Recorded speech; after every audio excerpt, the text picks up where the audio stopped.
Hello everyone, हमारे channel पे आप सबका स्वागत है। कैसे हैं आप लोग? आई होप अच्छे होंगे, आपकी तैयारी अच्छी चल रही होगी। तो जैसा कि आपको पता है कि हम अपने चैनल पे यूपी ट्रिपल एससी के जितने भी पेपर हुए हैं उनका पीवाईक्यू का एक सीरीज चला रहे हैं, जिसमें हमने सबसे पहले सेट नंबर 1 में राजस्व लेखपाल के 2022 के कुछ क्वेश्चंस डिस्कस किए थे। आज हम उसी श्रृंखला में दूसरा जो बाकी के बचे हुए क्वेश्चन थे 2022 के, उन्हीं को डिस्कस करेंगे, है ना, सेट 2 में। तो चलिए इसके हम लोग पहले क्वेश्चंस देखते हैं। निम्नलिखित में से कौन सा शब्द स्त्रीलिंग नहीं है? ठीक है, आप अपने आंसर कमेंट में भी बताइए। निम्नलिखित में से कौन सा शब्द स्त्रीलिंग नहीं है? यामा, योजना, भिक्षा या संबल। तो इसमें स्त्रीलिंग कौन सा नहीं होगा? संबल। ठीक, क्यों? क्योंकि भिक्षा दी जाती है, योजना बनाई जाती है, लेकिन संबल रखना पड़ता है ना। तो ये पुल्लिंग होगा, बाकी ये सारे स्त्रीलिंग होंगे। आगे बढ़ते हैं। किस विकल्प में सही विलोम युग्म है? सांझ, दोपहर, कृपण, दाता, शुष्क, क्षुद्र, खुश या खुशू। ठीक है, इसमें से कौन सा सही विलोम युग्म है? तो सही विलोम युग्म है कृपण और दाता। सांझ का क्या होता है? दोपहर नहीं होता है, सांझ का होगा भोर। ठीक है, शुष्क का क्या होता है? क्षुद्र नहीं होता है शुष्क का, इसका होगा आर्द्र। और खुश का क्या होता है? इसका तो पता है, खुश का दुख होता है, तो ये भी नहीं होगा, है ना। तो इसका सही उत्तर क्या होगा? कृपण का दाता। कृपण मतलब कंजूस, दाता मतलब जो ज्यादा दान करता है या जो दानवीर हो। आगे बढ़ते हैं। जीवनपति का जीवनपति किसका समानार्थी शब्द है, या जीवनपति का समानार्थी शब्द क्या है? यमराज, पति, आदमी या महीपति। तो इसका सही उत्तर होगा यमराज। आगे बढ़ते हैं। जिसे इंद्रियों से अनुभव ना किया जा सके, इसके लिए एक शब्द क्या है? इसका उत्तर होगा अतीन्द्रिय। आगे बढ़ते हैं। निम्न में से कौन सा शब्द पुल्लिंग है? पूर्ति, अभिव्यक्ति, विवाह या छवि। कौन सा शब्द पुल्लिंग है? तो इसमें विवाह शब्द पुल्लिंग है, क्योंकि विवाह होता है। ठीक है, पूर्ति की जाती है, अभिव्यक्ति की जाती है, छवि बनाई जाती है, लेकिन विवाह होता है ना। तो ये क्या हो जाएगा? पुल्लिंग हो जाएगा। आगे बढ़ते हैं। पंखा का बहुवचन क्या होगा? पंखे, पंखे, देखिए आप स्पेलिंग ध्यान से देखिए। पंखा का बहुवचन होगा पंखे। ठीक है, आगे बढ़ते हैं। दुशासन का संधि विच्छेद क्या होगा? तो दुशासन का संधि विच्छेद होगा दु प्लस शासन। ठीक, आगे बढ़ते हैं। निम्नलिखित में से तत्सम शब्द क्या है? आंसू, आंख, असीस या अक्षर। इसमें आपको क्या बताना है? तत्सम शब्द। इसका तत्सम शब्द क्या होगा? अक्षर। ठीक, आंख तद्भव है, आंसू भी तद्भव है, असीस भी तद्भव है। आंख का तत्सम क्या होता है? अक्षी। आंसू का क्या होता है? अश्रु। और असीस का क्या होता है? आशीष, है ना। और अक्षर तो तत्सम ही है, इसका तद्भव क्या होता है? इसका तद्भव होता है आखर। ठीक, ये ध्यान रखेंगे आप, आखर। ठीक, आगे बढ़ते हैं। निम्न में से कौन सा वाक्य शुद्ध है? उसे मृत्युदंड की सजा हुई, विंध्याचल पर्वत पर घने जंगल हैं, यहाँ शुद्ध भैंस का दूध मिलता है, मेरे को उससे बात करना पसंद नहीं। तो यहाँ पे शुद्ध वाक्य है विंध्याचल पर्वत पर घने जंगल हैं। उसे मृत्युदंड की सजा हुई, इसमें गलत क्या है? दंड और सजा साथ साथ नहीं आ सकते। यहाँ शुद्ध भैंस का दूध मिलता है, ये गलत है। यहाँ भैंस का शुद्ध दूध मिलता है ना। तो शुद्ध यहाँ होना चाहिए था, ना कि यहाँ, तो इस वजह से ये गलत हो गया। मेरे को उससे बात करना पसंद नहीं, तो मेरे को तो नहीं सही शब्द होता है, मुझे उससे बात करना पसंद नहीं। यहाँ पे क्या हो जाएगा? मुझे। ठीक, तो ये भी गलत हो गया। तो इसका सही उत्तर क्या है? विंध्याचल पर्वत पर घने जंगल हैं। आगे बढ़ते हैं। खग जाने खग की भाषा का अर्थ है समान प्रवृत्ति वाले ही एक दूसरे को समझ पाते हैं, है ना। खग जाने खग की भाषा, तो इसमें ये तो होगा नहीं पक्षियों की भाषा जानना, पक्षी अपनी भाषा स्वयं समझते, ये भी नहीं होगा। पक्षियों की तरह बोलना, ये भी नहीं होता है। यानी कि समान प्रवृत्ति वाले ही एक दूसरे को समझ पाते हैं।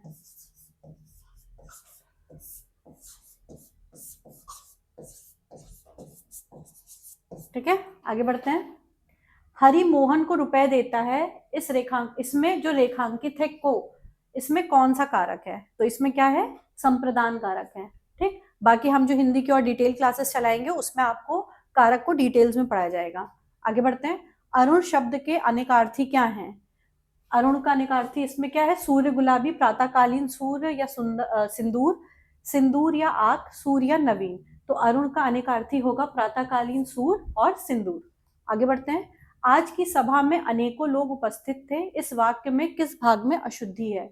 आज की सभा में अनेकों लोग या उपस्थित थे, तो इसमें अशुद्धि है अनेकों लोग। अनेकों कोई शब्द नहीं होता है, ठीक है, अनेक होता है, और अनेक अपने आप में ही बहुवचन है, तो इसको अनेकों करके ये गलत हो जाएगा। जब ये अपने आप में ही बहुवचन है तो इसमें को का क्या मतलब है? आगे बढ़ते हैं। प्रेस की स्वतंत्रता भारत के संविधान के किस अनुच्छेद के तहत निहित है? अनुच्छेद 19, अनुच्छेद 20, अनुच्छेद 21 या अनुच्छेद 22। तो प्रेस की स्वतंत्रता निहित है अनुच्छेद 19 के तहत। आगे बढ़ते हैं। किस पंचवर्षीय योजना के बाद रोलिंग प्लान लागू किया गया था? 5वीं पंचवर्षीय योजना, 7वीं पंचवर्षीय योजना, 4थी पंचवर्षीय योजना या 9वीं पंचवर्षीय योजना? तो रोलिंग प्लान लागू किया गया था 5वीं पंचवर्षीय योजना के बाद। 1942 में जब भारत छोड़ो आंदोलन प्रस्ताव पारित किया गया था, तो उस समय भारत का वॉइसरॉय कौन था? तो 1942 में जब भारत छोड़ो आंदोलन प्रस्ताव पारित किया गया था, तो भारत का वॉइसरॉय लॉर्ड लिनलिथगो था। आगे बढ़ते हैं। बीसी रॉय पुरस्कार किस क्षेत्र में दिया जाता है? संगीत, पत्रकारिता, चिकित्सा या पर्यावरण? तो बीसी रॉय पुरस्कार दिया जाता है चिकित्सा के क्षेत्र में। आगे बढ़ते हैं। निम्नलिखित में से भारतीय संविधान के किस अनुच्छेद में राजकीय नीति निर्देशक सिद्धांत शामिल है? 36 से 51, 30 से 49, 42 से 56 या 28 से 48? तो इसका सही उत्तर होगा 36 से 51, ऑप्शन ए। ठीक है, डीपीएसपी इसको लिया कहाँ गया था? कहाँ से गया था? आयरलैंड से लिया गया था। कौन से भाग में है बताइए कमेंट करके। ये है भाग 4 में, पार्ट 4 में। ठीक है, चलिए आगे बढ़ते हैं। महात्मा गांधी ने नमक सत्याग्रह कहाँ से शुरू किया था? दांडी, सूरत, साबरमती या पवनार?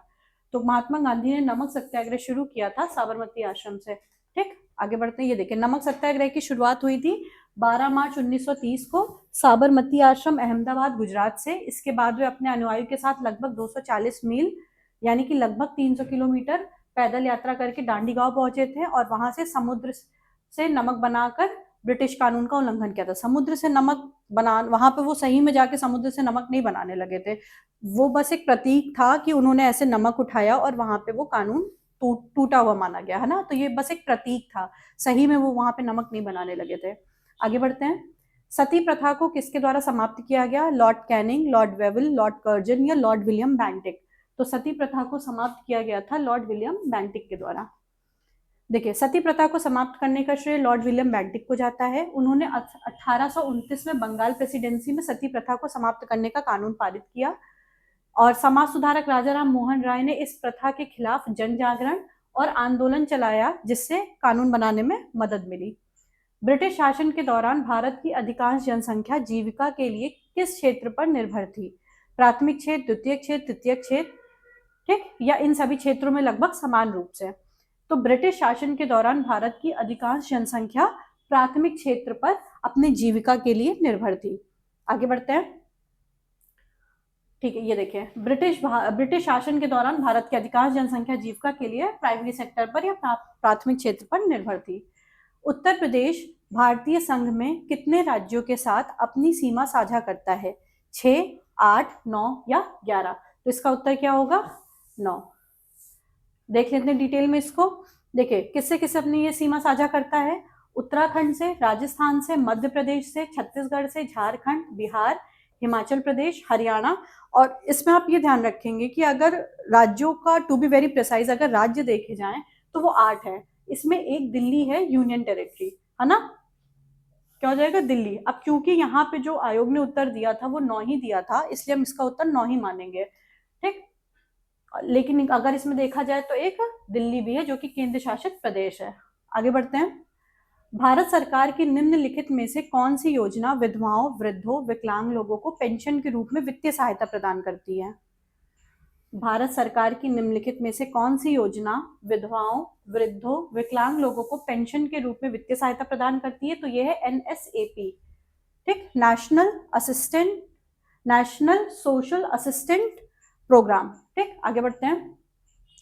निम्नलिखित में से किस योजना का उद्देश्य भारत में ग्रामीण गरीब लोगों को आवास प्रदान करना था? समग्र शिक्षा अभियान, तो इसमें तो शिक्षा प्रदान की जाती है, आवास तो होगा नहीं इसमें। दीनदयाल उपाध्याय ग्रामीण कौशल योजना, ये भी नहीं होगा, क्यों? क्योंकि इसमें तो कौशल प्रदान करना था। राष्ट्रीय ग्रामीण आजीविका मिशन, ये भी नहीं है, इसका उत्तर होगा प्रधानमंत्री आवास योजना ग्रामीण। भारत सरकार की निम्नलिखित में से कौन सी योजना ग्रामीण क्षेत्र से शहरी क्षेत्रों में युवाओं के प्रवासन को रोकने का प्रस्ताव करती है? पूरा, NSAP, SAGY या SGRY? तो इसका उत्तर होगा पूरा।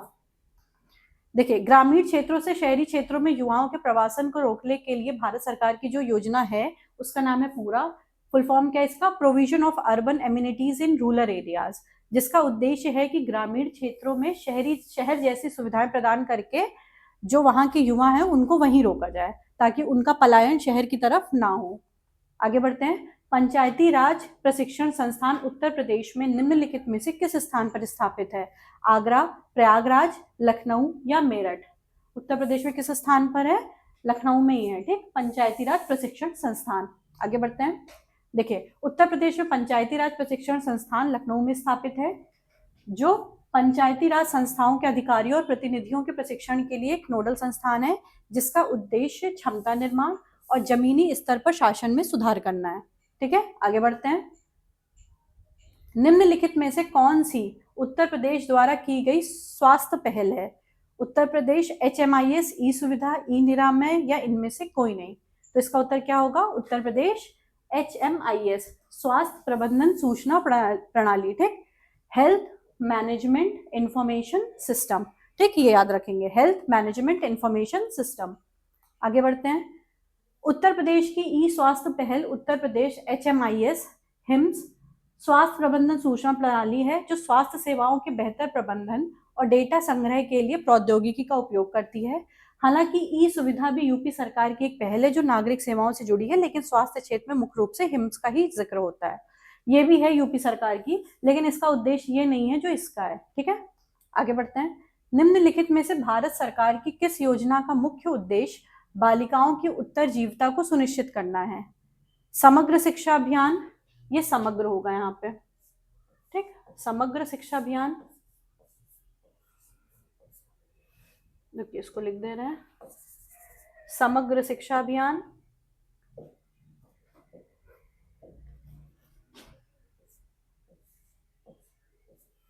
ठीक, समग्र शिक्षा अभियान, बेटी बचाओ बेटी पढ़ाओ, राष्ट्रीय ग्रामीण आजीविका मिशन, प्रधानमंत्री आवास योजना ग्रामीण। किसका मुख्य उद्देश्य बालिकाओं की उत्तरजीविता को सुनिश्चित करना है? बेटी बचाओ बेटी पढ़ाओ। ये योजना कब आई थी? 2015 में, है ना। देखिए, बेटी बचाओ बेटी पढ़ाओ का मुख्य उद्देश्य भारत में बालिकाओं के सामने आने वाली लैंगिक भेदभाव को दूर करना, उनकी सुरक्षा, अस्तित्व यानी कि उत्तरजीविता और उनकी शिक्षा को सुनिश्चित करना था। इस कन्या ने कन्या भ्रूण हत्या को रोकने और शिशु लिंग अनुपात में गिरावट की समस्या का समाधान करने पर ध्यान केंद्रित किया। यह योजना शुरू की गई थी 2015 में हरियाणा राज्य से। आगे बढ़ते हैं। UPRRDA, यूपी ग्रामीण सड़क विकास एजेंसी की स्थापना कब की गई थी? 2003, 2007, 2011, 2017? तो UPRRDA की स्थापना करी गई थी 2003 में। इसका एक्सप्लेनेशन देखते हैं। देखिए, उत्तर प्रदेश ग्रामीण सड़क विकास एजेंसी की स्थापना 2003 में की गई थी। इसके तहत ग्रामीण सड़कों के निर्माण और रखरखाव का कार्य किया जाता है और ग्रामीण कनेक्टिविटी को बढ़ाया जाता है, ठीक। यानी कि इसका उद्देश्य क्या है कि उत्तर प्रदेश में प्रधानमंत्री ग्राम सड़क योजना के तहत ग्रामीण सड़कों के निर्माण और रखरखाव का कार्य करना और ग्रामीण कनेक्टिविटी को बढ़ावा देना। आगे बढ़ते हैं। स्वच्छ भारत मिशन ग्रामीण चरण 2 किस वर्ष शुरू किया गया था? 2010, 2015, 2020 या 2022? तो स्वच्छ भारत मिशन ग्रामीण चरण 2 विकसित किया गया था 2020 में। देखिए, स्वच्छ भारत ग्रामीण मिशन SBMG चरण 2 2020 में शुरू किया गया था, जिसका उद्देश्य था खुले में शौच मुक्त यानी कि ओपन डेफिकेशन फ्री स्थिति को बनाए रखना, गांवों में तरल ठोस अपशिष्ट प्रबंधन पर ध्यान केंद्रित करना, जिसे 2020 और 21 से 2024 और 25 तक लागू किया जाना है, ठीक। आगे बढ़ते हैं। निम्नलिखित में से कौन संस्था का मिशन भूमि संसाधनों के स्वास्थ्य और उत्पादकता को एक स्थायी तरीके से संरक्षित करना और सभी संभावित खेती योग्य भूमि की रक्षा, पुनर्वास और पुनः उत्पादन करना था। निम्नलिखित में से कौन सी संस्था का मिशन भूमि संसाधनों के स्वास्थ्य और उत्पादकता को स्थायी तरीके से संरक्षित करना और सभी संभावित खेती योग्य भूमि की रक्षा, पुनर्वास और पुनः उत्पादन करना था? उत्तर प्रदेश भूमि सुधार निगम, उत्तर प्रदेश ग्रामीण विकास एजेंसी, उत्तर प्रदेश ग्रामीण सड़क एजेंसी, या इनमें से कोई नहीं? तो इसका उत्तर क्या होगा? उत्तर प्रदेश भूमि सुधार निगम। आगे बढ़ते हैं। देखिए, उत्तर प्रदेश भूमि सुधार निगम है क्योंकि इसी संस्था की स्थापना भूमि संसाधनों के स्वास्थ्य और उत्पादकता को स्थायी तरीके से संरक्षित करने और सभी खेती योग्य भूमि की रक्षा, पुनर्वास और पुनरुत्पादन के मिशन के साथ की गई थी, जो कि बंजर भूमि के सुधार पर केंद्रित था। आगे बढ़ते हैं। भूमि सुधार निगम के तहत स्थापित FFFF का पूर्ण रूप क्या है? ठीक, तो इसका पूर्ण रूप है फार्मर फील्ड स्कूल। केंद्र सरकार की निम्नलिखित में से कौन सी योजना धुएं मुक्त ग्रामीण भारत की परिकल्पना करती है? प्रधानमंत्री जनधन योजना, प्रधानमंत्री जन आरोग्य योजना, प्रधानमंत्री उज्ज्वला योजना, या प्रधानमंत्री आवास योजना? तो धुएं मुक्त ग्रामीण भारत की परिकल्पना करती है प्रधानमंत्री उज्ज्वला योजना। ठीक, जिसमें वो LPG गैस सिलेंडर बांटे जाते हैं। ये देखें, केंद्र सरकार की वह योजना जो धुएं मुक्त ग्रामीण भारत की परिकल्पना करती है। इस योजना का मुख्य उद्देश्य ग्रामीण और वंचित परिवारों को स्वच्छ रसोई ईंधन LPG कनेक्शन उपलब्ध कराना है। आगे बढ़ते हैं। ग्रामीण क्षेत्रों की अर्थव्यवस्था और बुनियादी ढांचे को मजबूत करने के लिए 2021 में निम्नलिखित में से कौन सी योजना शुरू की गई? यूपी मातृभूमि योजना, यूपी सहभागिता योजना, संत रविदास शिक्षा सहायक योजना, या इनमें से कोई नहीं? ठीक, तो इसका उत्तर क्या होगा? यूपी मातृभूमि योजना। इसका एक्सप्लेनेशन देखते हैं। देखिए, इस योजना के तहत आम नागरिक राज्य के विकास कार्यों में सीधे भागीदार बन सकते हैं। परियोजना की कुल लागत का लगभग 50% सरकार द्वारा वहन किया जाएगा और शेष 50% इच्छुक नागरिक या निजी संस्थान के द्वारा प्रदान किया जाएगा।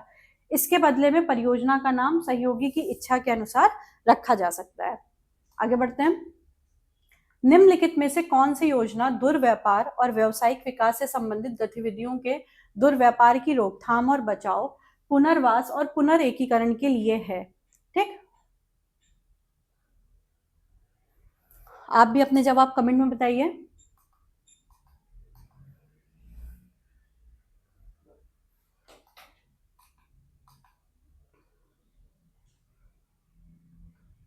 इसका उत्तर होगा उस्ताद योजना। देखिए, दुर्व्यापार और व्यापारिक विकास से संबंधित गतिविधियों की रोकथाम और बचाव, पुनर्वास और पुनः एकीकरण की इसमें बात की गई है? नहीं, इसका उत्तर होगा, एक मिनट रुकिए, इसका उत्तर उज्ज्वला योजना होगा। ठीक, क्योंकि यहाँ पे ह्यूमन ट्रैफिकिंग की बात हो रही है ना। और ये जो उस्ताद योजना है ये स्किल डेवलपमेंट से रिलेटेड योजना है, ये याद रखेंगे आप, है ना। तो यहाँ पे बात हो रही है ह्यूमन ट्रैफिकिंग की, तो ये किसका है? ये उज्ज्वला योजना का है। अब देखिए इसका एक्सप्लेनेशन।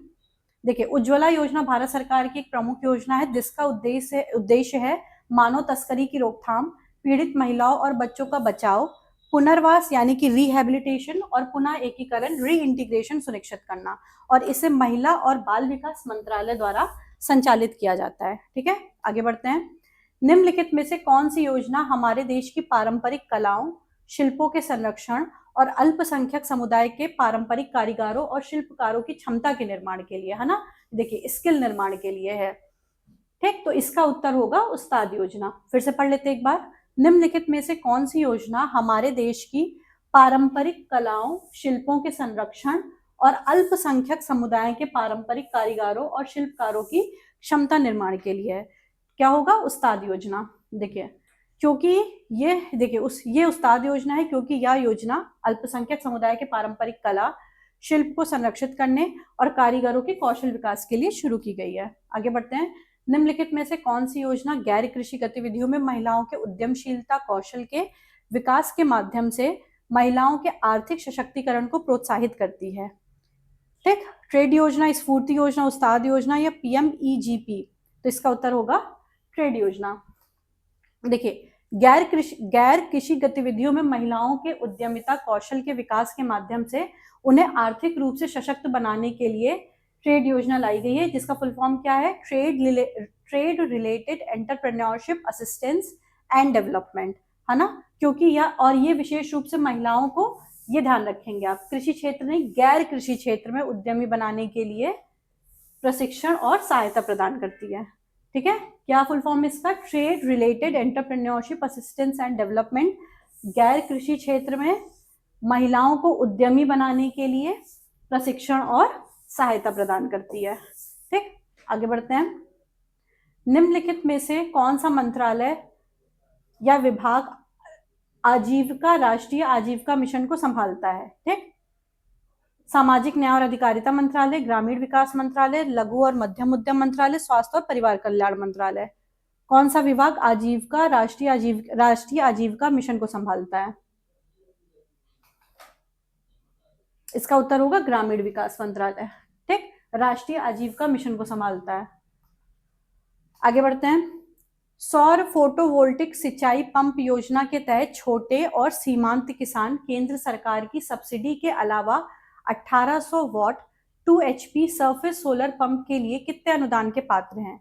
15%, 30%, 45% या उनमें से कोई नहीं? तो इसका उत्तर होगा 30%। देखिए, इसका उत्तर आपको कहीं कहीं अब 45% भी मिल सकता है, इस वजह से क्योंकि ये उस समय का करंट अफेयर का क्वेश्चन था, है ना, और ये पेपर हुआ था 2022 में। तो हो सकता है कि अब डेटा चेंज हो गया हो, लेकिन ये उत्तर तब का है जब पेपर हुआ था, है ना। तो आप ये सारी चीजें भी ध्यान रखेंगे, और जो जहां पे भी डेटा का परिवर्तन होता है आप नए डेटा को याद करेंगे। ठीक है, और इसके अलावा क्या है, अब हम और फिर आपको नेक्स्ट क्लास में UPSSC के और जितने पेपर हुए हैं उसके बारे में डिस्कशन कराएंगे।